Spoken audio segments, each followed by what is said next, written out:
وہ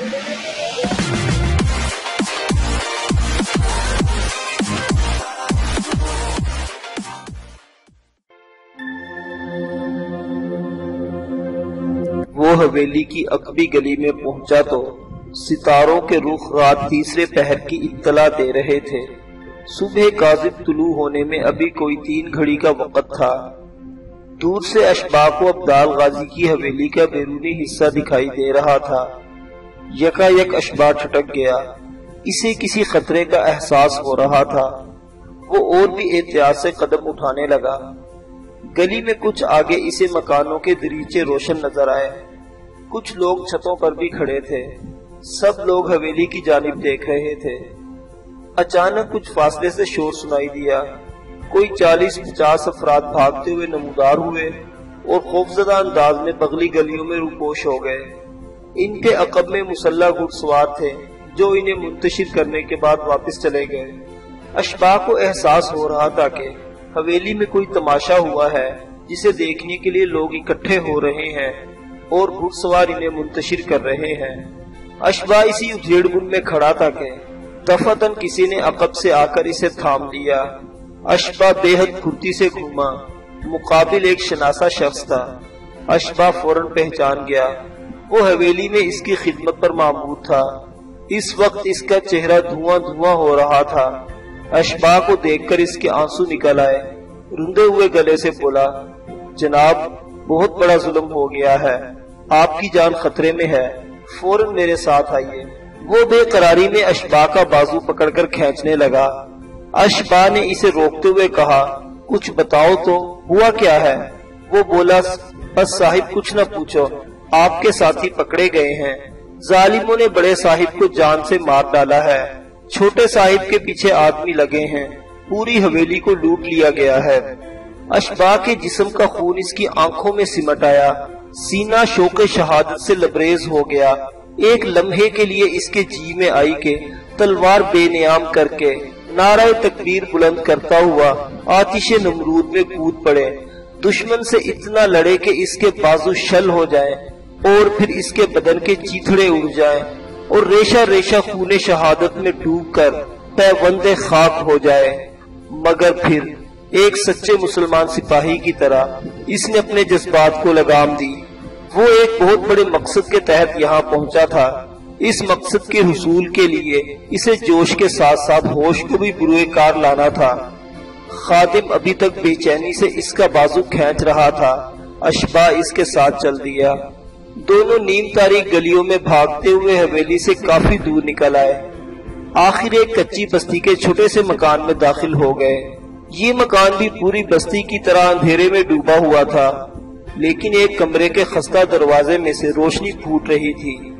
ادھیڑ عمر خادم اشباح کو لے کر اس دروازے میں داخل ہو گیا۔ ایک بوسیدہ چٹائی پر اس علاقے کا سب سے بڑا ذمہ دار مانک وجے آنکھیں بند کیے بیٹھا تھا۔ اس نے تھکے ہوئے انداز میں دیوار سے ٹیک لگا رکھی تھی اور لباس پر خون کے چھینٹے تھے۔ ان کی آہٹ سن کر نوجوان مانک نے آنکھیں کھول لی۔ وہ رونے سے سرخ ہو رہی تھی۔ اشباح کو دیکھ کر اس نے گلوگیر لہجے میں کہا، اشباح بھائی، ظالموں نے چچا جان کو مار ڈالا، اس کا سر تن سے جدا کر کے اسے نیزے پر چڑھا دیا گیا، حویلی کے کئی ملازموں کو ٹکڑوں کر دیا گیا، لیکن اس سے بڑھ کر افسوس کیا ہوگا کہ آپ کے ساتھی اور ہمارے عزیز مہمان پھر بھی گرفتاری سے بچ نہ سکے۔ اشباح حیرت سے یہ سب کچھ سن رہا تھا۔ عبدال غازی کا سرخ و سفید باعظم چہرہ اس کی نگاہوں میں گھوم رہا تھا۔ اس نے اشباح اور اس کے ساتھیوں کو پناہ دی تھی اور جان دے کر پناہ کا حق ادا کر دیا تھا۔ وہ سوچ بھی نہیں سکتے تھے کہ عبدال غازی اتنی جلدی ان سے جدا ہو جائے گا۔ دفعتاً دروازے پر دستک ہوئی۔ کون؟ خادم نے ڈرے ڈرے لہجے میں پوچھا۔ جگدیش کے پتا یہ میں ہوں۔ باہر سے صاحب خانہ کی بیوی نے سہمی ہوئی سرگوشی کی۔ کیوں، کیا بات ہے؟ مانک کے خادم نے پوچھا۔ گلی میں کوئی کہہ رہا ہے کہ کوئی دستہ اس طرف آ رہا ہے۔ اچھا ٹھیک ہے، تو کمرے میں جا کر لیٹ جا۔ یہ کہتے ہوئے خادم نے پھونک مار کر چراغ گل کر دیا۔ کمرے میں گہری تاریکی چھا گئی۔ اس تاریکی میں کہیں دور سے گھوڑوں کی ٹاپیں سنائی دے رہی تھی۔ مانک نے کہا میرا خیال ہے ہمیں یہاں سے چلنا چاہیے، سب سے پہلے اس گھر کی تلاشی ہوگی۔ اشباح نے کہا آپ بالکل درست کہتے ہیں، اہل خانہ کو مصیبت میں ڈالنے اور چوہے کی طرح پھنسنے کے بجائے بہتر ہے کہ ہم اپنی کوشش کر لیں۔ خادم کے روکنے کے باوجود دونوں اٹھ کھڑے ہوئے۔ اشباح نے جلدی سے چراغ جلایا، چٹائی پر خون کے دھبے پڑ گئے تھے، انہیں اپنے رومال سے صاف کیا۔ مانک کے لباس سے عطریات کی خوشبو پورے کمرے میں پھیل گئی تھی۔ اس خوشبو کو ختم کرنے کے لیے اس نے کمرے کی کھڑکیاں کھول دی، پھر دونوں تلواریں سنبھال کر جانے کے لیے تیار ہو گئے۔ وفادار غلام ہچکیاں لیتا ہوا مانک کے قدموں میں گر گیا۔ اسے تسلی دے کر مانک اور اشباح نے ایک کھڑکی دہلیز پھلانگی اور گھر کے عقبی جانب آ گئے۔ چند ہی لمحے بعد وہ دیوار پھاند کر اندھیری گلی میں بھاگ رہے تھے۔ رخ مہتاب پر ابر سایہ کے ٹکڑے نے سایہ کر دیا تھا، چاندنی دور دور تک نظر نہیں آ رہی تھی۔ ان کے سامنے رات کی تاریکی تھی اور عقب میں موت کی تاریکی۔ اگر کہیں روشنی تھی تو ان کے دلوں میں تھی، وہی روشنی جو دل کے نہا خانوں میں امید بن کر جگمگاتی ہے اور خارزار حق پہ اترنے والے جوانوں کو راستہ دکھاتی ہے۔ حلابہ دستہ سالار پورب کمار کی قید میں تھی اور وہ سب کچھ سمجھ چکی تھی۔ پورب کمار اسے قید خانے میں لے جانے کے بجائے اپنے گھر لے آیا تھا۔ حلابہ اس کی آنکھوں میں شیطانی جذبوں کی چمک دیکھ چکی تھی۔ کل وہ دوبارہ آنے کا کہہ کر چلا گیا تھا اور اس وقت شام ہونے والی تھی۔ وہ شیطان صرف شخص کسی بھی وقت اس کمرے میں داخل ہو سکتا تھا۔ حلابہ کے ہاتھ بدستور بندھے ہوئے تھے اور وہ مسہری پر بیٹھی گہری سوچ میں گم تھی۔ جب وہ حویلی سے نکلی تھی تو اس کا ارادہ پرماتما کے محل تک پہنچنے کا تھا۔ وہ کسی طرح پرماتما تک رسائی حاصل کر کے اس کا قصہ پاک کرنا چاہتی تھی۔ اس کے علاوہ وہ اس مسلمان لڑکی کو آزاد کرانے کی بھی خواہش مند تھی، جو بے شمار دوسری بدقسمت لڑکیوں کی طرح پرماتما کے محل میں تھی۔ ان لڑکیوں کے عزیز و اقارب مانک ہی کی طرح ان کی جدائی میں بے حال تھے۔ نہ جانے کون کون فرش پر پچھاڑے کھاتا اور دیواروں سے سر ٹکراتا ہوگا۔ حلابہ کو یقین تھا کہ چندہ نامی جس مسلمان لڑکی کی پتلی مانک کی خوابگاہ میں ہے، جس کی یاد میں وہ ماہی بے آب کی طرح تڑپتا ہے، وہ زندہ سلامت اپنی آتما اور اپنے جسم کے ساتھ پرماتما کے عشرت قدے میں موجود ہوگی۔ حلابہ نے اس لڑکی کی شکل نہیں دیکھی تھی، اس کی آواز نہیں سنی تھی، وہ کوئی بھی تھی لیکن اس کی مسلمان بہن تھی اور ایک ظالم کے پنجہ استبداد میں تھی۔ جب سے حلابہ نے مانک کی آواز سنی تھی اور اس کی تڑپ دیکھی تھی، اس کے دل میں پرماتما کی خدائی سے ٹکرانے کا جذبہ شدید تر ہوا تھا۔ وہ دوسروں کی محبتیں لوٹانے کے لیے، دوسروں کو سکھ پہنچانے کے لیے ایک اعلیٰ مقصد کے تحت اپنا آپ قربان کر سکتی تھی۔ یہی سوچیں تھی جو اسے حویلی سے باہر لائی تھی، لیکن اس سفر کے آغاز کے ساتھ جو کچھ ہوا وہ قطعی خلاف توقع تھا۔ وہ کوشش کے باوجود پرماتما کی سلطنت میں پر نہیں مار سکی تھی اور اب ایک ہوس پرست کی قید میں تھی۔ تاہم وہ مایوس نہیں تھی، اس کے پاس ہارنے کے لیے کچھ نہیں تھا، کچھ بھی نہیں تھا، اور جیتنے کے لیے بہت کچھ تھا۔ وہ خاموشی سے پورب کمار کا انتظار کرتی رہی۔ آخر جب شام گہری ہوئی تو ایک خادمہ نے آ کر شمعدان روشن کیے اور ایک خوبصورت لباس حلابہ کے لیے تپائی پر رکھ کر اس کے ہاتھ کھول کر چلی گئی۔ حلابہ نے ایک نفرت انگیز نگاہ اس لباس پر ڈالی اور لا تعلقی سے بیٹھی رہی۔ پھر پورب کمار دروازہ کھول کر دندناتا ہوا اندر داخل ہوا۔ اس کے عقب میں جلے ہوئے چہرے والا ایک لنگڑا خادم تھا۔ اس نے ہاتھوں میں ایک بڑا تشت اٹھا رکھا تھا۔ تشت کمرے میں رکھ کر اور ادب سے سر جھکا کر باہر چلا گیا۔ پورب کمار نے دروازہ اندر سے بند کر دیا اور بڑے اعتماد کے ساتھ حلابہ کے سامنے آ بیٹھا۔ اس کے اعتماد کی وجہ ظاہر تھی، کمرے میں کوئی ایسی شے نہیں تھی جسے حلابہ ہتھیار کے طور پر استعمال کر سکے، اور پورب کمار پوری طرح مسلح اور چوکس تھا۔ میری رانی، وہ تمسخر سے بولا، تو نے کل سے بھوجن نہیں کیا، اگر کہتی ہے تو اپنے ہاتھ سے کھلا دوں۔ میں کھا سکتی ہوں لیکن بھوک نہیں، حلابہ نے اٹک اٹک کر کہا۔ پھر تھوڑی سی شراب پی لو، اس نے بدبودار جام اس کے ہونٹوں سے لگاتے ہوئے کہا۔ حلابہ نے نفرت سے سر پیچھے ہٹا لیا۔ پی لو میری شہزادی، پورب کمار آگے بڑھتے ہوئے بولا۔ حلابہ نے ہاتھ جھٹک کر جام پیچھے ہٹا دیا۔ وہ چھلک کر نیچے جا گرا۔ یکایک پورب کمار کا چہرہ غصے سے سرخ ہو گیا۔ غرا کر بولا، لگتا ہے تیرا مغز ٹھیک نہیں ہوا، تو نے لباس بدلا ہے، نہ تیرے چہرے پر مسکان ہے، یہ سب کیا ہے اور کیوں ہے؟ حلابہ خاموش رہی اور بڑے وقار سے اس کی آنکھوں میں جھانکتی رہی۔ یکایک پورب کمار کا پیمانہ صبر لبریز ہو گیا۔ وہ گرایا، تیرے کرموں کی سزا تیرے شریر کو بھگتنا پڑے گی۔ اس نے کھانے کا تشت اٹھایا اور کسی وحشی درندے کی طرح حلابہ پر جھپٹا، لیکن وہ بھول رہا تھا یہ اس کی ریاست کی کوئی سدھائی ہوئی ہرنی نہیں، جنگل کی آزاد شیرنی ہے۔ ریگزار عرب کے سخت موسموں نے اسے پالا ہے، سچے جذبوں نے اس کے جسم کو توانائی کا سرچشمہ بنا دیا ہے اور ناکامی آرزو نے اسے خاکستر کرنے کی صلاحیت بخشی ہے۔ اس نے شدت پیاس میں پانی کے بجائے پارے کا پیالہ تھام دیا ہے۔ جو ہی اس نے شانوں پر ہاتھ رکھ کر حلابہ کو گرایا، اس نے جھپٹ کر اس کی لمبی بودی پکڑی اور ایسی شدت سے جھٹکا دیا کہ اس کی گردن مڑ گئی اور سر فرش سے جا لگا۔ تنومند پورب کمار نے تیزی سے سہارا لیا اور ایک زور کا تھپڑ حلابہ کے منہ پر مارا۔ بودی حلابہ کے ہاتھ سے چھوٹ گئی اور وہ لڑکھڑا کر ایک تپائی پر گری۔ پورب کمار پکارتا ہوا اٹھا اور حلابہ پر چھلانگ لگا دی۔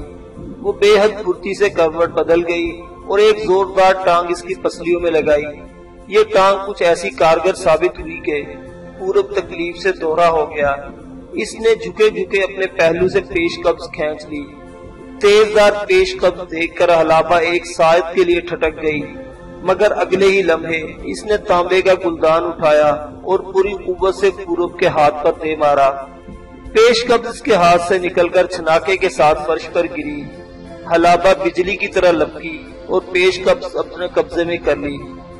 پورب کمار اس تیزی پر حیران رہ گیا۔ جد و جہد میں حلابہ کے ریشمی بال کھل چکے تھے اور جوش سے اس کا چہرہ تمتما رہا تھا۔ جان بچانے کے لیے پورب کمار نے لیٹے لیٹے دونوں ہاتھ سامنے پھیلا دیے۔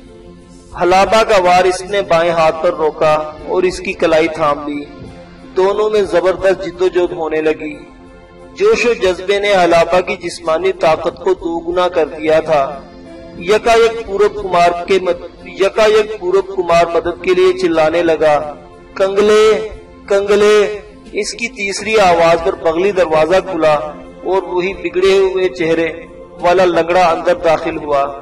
اس کے چہرے پر زلزلے کے آثار تھے اور ہاتھ میں لمبے پھل کا خوندار خنجر۔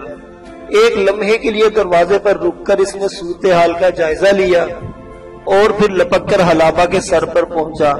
خنجر کو دونوں ہاتھوں سے پکڑ کر سر سے بلند کیا اور پوری قوت سے پورب کمار کے دل میں پیوست کر دیا۔ پورب کی آنکھیں دہشت اور حیرت سے پھٹی رہ گئی۔ منہ کا تاریک غار خود بخود کھل گیا۔ پھر اس تاریک غار سے خون کا فوارہ نکلا اور اس کے کپڑوں کو بھگونے لگا۔ حلابہ کی کلائی پر پورب کمار کی گرفت ختم ہو چکی تھی۔ دیکھتے ہی دیکھتے اس نے دم توڑ دیا۔ حلابہ جیسے کوئی خواب دیکھ رہی تھی، اسے کچھ سمجھ نہیں آ رہی تھی یہ کیا ہوا ہے۔ لنگڑا خادم جسے پورب کمار نے گنگے کہہ کر بلایا تھا ابھی تک وہیں کھڑا تھا۔ حلابہ کو ایک بار پھر خطرے کا احساس ہونے لگا، مگر اس کے برعکس لنگڑا خادم آہستگی سے اس کے قریب بیٹھ گیا اور سرگوشی میں بولا، مالکن، ہمیں اس لاش کو فوراً ٹھکانے لگانا ہوگا ورنہ بڑی مصیبت کھڑی ہو جائے گی۔ آپ کوئی کپڑا لے کر یہاں سے خون کے دھبے صاف کریں اور کمرے کی چیزوں کو ترتیب سے رکھ دیں، میں باہر کا جائزہ لے کر ابھی آتا ہوں۔ یہ کہہ کر وہ باہر نکل گیا اور حلابہ دروازہ بند کر کے جلدی جلدی کمرہ ٹھیک کرنے لگی۔ تھوڑی دیر بعد دروازے پر مدھم دستک ہوئی اور حلابہ نے اپنے مددگار کی آواز پہچان کر دروازہ کھولا۔ اس کے پاس ایک بڑی بوری اور ایک موٹی چادر تھی۔ یہ موٹی چادر اس نے لاش کے گرد لپیٹ کر اسے بوری میں بند کر دیا، پھر وزنی بوری کو کمال ہمت سے کندھے پر لاد کر باہر نکلنے کے لیے تیار ہو گیا۔ حلابہ بھی اس کے ساتھ تھی۔ کمرے کے تمام شمعدان بجھا کر وہ بآہستگی باہر نکل آئے۔ غالباً ارد گرد کوئی دوسرا ملازم موجود نہیں تھا۔ حلابہ کے مددگار نے انہیں ادھر ادھر کر دیا تھا۔ وہ ایک راہداری سے ہو کر آسانی سے مکان کے عقبی سمت میں نکل آئے۔ یہاں ایک چھوٹا سا باغیچہ تھا۔ باغیچہ اور مکان کی بیرونی چار دیواری مکمل طور پر تاریکی میں ڈوبے ہوئے تھے۔ حلابہ کے مددگار نے ایک جگہ بوری کندھی سے اتاری اور بیلچے کی مدد سے زمین کھودنے لگا۔ وہ بڑی تیزی اور توانائی سے کام کر رہا تھا۔ کچھ دیر بعد وہ ہانپ گیا تو حلابہ نے اس کی مدد کی۔ آخر وہ دونوں ایک مناسب گہری قبر کھودنے میں کامیاب ہو گئے۔ شیطان صرف پورب کمار کو اس قبر میں اتار کر اور زمین کو اوپر سے ہموار کرنے کے بعد وہ تھوڑی دیر بیٹھ کر سانسیں درست کرتے رہے۔ پھر حلابہ کے مددگار نے اسے اپنے پیچھے آنے کا اشارہ کیا۔ باغیچے سے نکل کر وہ مکان کے پہلو میں آ گئے۔ یہاں تنگ سا زینہ زمین میں اترتا تھا۔ زینہ طے کر کے وہ لوہے کے ایک دروازے کے سامنے پہنچے۔ حلابہ کے مددگار نے اپنے لباس میں سے ایک موم بتی اور چابی نکالی۔ موم بتی جلا کر اس نے زنگ آلود چابی سے آہنی دروازہ کھولا اور حلابہ کو پیچھے آنے کا اشارہ کیا۔ حلابہ کے پاس پورب کمار کی قبض ابھی تک موجود تھی اور اس کا ذہن خطرے کا مقابلہ کرنے کے لیے تیار تھا۔ وہ اندر داخل ہوئی تو خود کو ایک سیلن زدہ بدبودار تہہ خانے میں پایا۔ دیواروں پر جالے لگے ہوئے تھے اور بہت سا کاٹ کباڑ پڑا تھا۔ وہ شخص لجاجت سے بولا، مالکن میرا نام گنگا رام ہے۔ مجھے افسوس ہے میں آپ کو ایسی ناصاف جگہ پر ٹھہرانے پر مجبور ہوں، لیکن معاف کیجیے گا، میں بہت جلد آپ کو یہاں سے نکال لوں گا۔ حلابہ نے ٹوٹے پھوٹے الفاظ میں کہا، گنگا رام تم کون ہو اور میری مدد کیوں کر رہے ہو؟ گنگا رام نے کہا، مالکن میں آپ کو سب کچھ بتا دوں گا، لیکن اس وقت مجھے ضروری کام کرنے ہیں، کل آرام سے بات ہوگی۔ آپ بالکل شاد ہو کر سو جائیے، یہاں میرے سوا کوئی نہیں آئے گا۔ گنگا رام آہنی دروازے کو باہر سے مقفل کر کے چلا گیا۔ شمعدان کی مدھم روشنی میں حلابہ کچھ دیر بے قراری سے پھرتی رہی، پھر تھک کر ایک پوسیدہ قالین بچھا کر لیٹ گئی۔ اس تہہ خانے میں دن اور رات کا کچھ احساس نہیں ہوتا تھا۔ حلابہ نہ جانے کتنی دیر سوئی رہی، پھر اس نے اٹھ کر تیمم کیا اور فجر کی نماز ادا کرنے لگی، مگر اس وقت سورج اپنا 1/4 سفر طے کر چکا تھا۔ گنگا رام آیا اور اس نے حلابہ کو کھانا دیا اور بڑی جلدی واپس چلا گیا۔ حلابہ بہت کچھ پوچھنا چاہتی تھی۔ جس وقت وہ واپس آیا اس وقت تہہ خانے کے باہر بھی گہری تاریکی پھیل چکی تھی۔ گنگا رام کے ہاتھوں میں کھانے کا تش تھا، بھنا ہوا گوشت، سبزی اور روٹیاں۔ وہ بڑے اہتمام سے کھانا لایا تھا اور خود بھی جلدی میں نہیں تھا۔ حلابہ نے محسوس کیا کہ وہ خاصا مطمئن ہے۔ دروازہ اندر سے مقفل کرنے کے بعد اس نے حلابہ کو کھانا کھلایا، پھر دونوں شمع کی روشنی میں بیٹھ کر باتیں کرنے لگے۔ گنگا رام نے بتایا کہ پورب کمار کی قتل کی خبر کسی کو کانوں کان نہیں ہوئی۔ گنگا رام نے کہا، پورب کمار آپ کو بڑی رازداری سے یہاں لایا تھا، میرے علاوہ صرف 3 ملازموں کو اس بارے میں علم تھا۔ وہ تینوں یہی سمجھ رہے ہیں کہ رات آپ اور پورب کمار میں جدوجہد ہوئی ہے، آپ اسے دھوکہ دے کر نکل بھاگی ہیں اور وہ آپ کا پیچھا کرتا ہوا نہ جانے کہاں چلا گیا ہے۔ حلابہ نے کل رات والا سوال پھر دہرایا، تم میری مدد کیوں کر رہے ہو؟ گنگا رام نے کہا، مالکن اس سوال کا سیدھا سادہ جواب تو یہ ہے کہ میں آپ کو پورب کے ظلم و ستم سے بچانا چاہتا تھا۔ میں ایک عرصہ سے پورب کے ساتھ تھا، میں جانتا تھا وہ کیسا بدفطرت شخص ہے۔ وہ اپنی خواہشات پوری کرنے کے بعد آپ کو تشدد کا نشانہ بناتا اور آپ کے باقی 3 ساتھیوں کا پتہ ٹھکانہ پوچھتا، پھر وہ آپ کی ہتیا کر دیتا اور آپ کے ساتھیوں کو پکڑ کر پرماتما کے حوالے کر دیتا۔ حلابہ یہ جان کر حیران ہوئی کہ گنگا رام نہ صرف اس کے بارے میں جانتا ہے بلکہ اس کے ساتھیوں کا بھی اسے علم ہے۔ اس سے اندازہ ہوتا تھا کہ ان کے مفرور ہونے کی خبر پورے علاقے میں پھیل چکی ہے۔ حلابہ نے گنگا رام سے کہا، میں حیران ہوں، تم ایک انجان عورت کی خاطر اپنے دیرینہ مالک سے بے وفائی کر رہے ہو۔ گنگا رام حلابہ کا مطمع نظر سمجھتے ہوئے بولا، مالکن میں دھوکے باز نہیں ہوں، لیکن جسے آپ میرا مالک کہہ رہی ہیں وہ میرا مالک نہیں دشمن تھا۔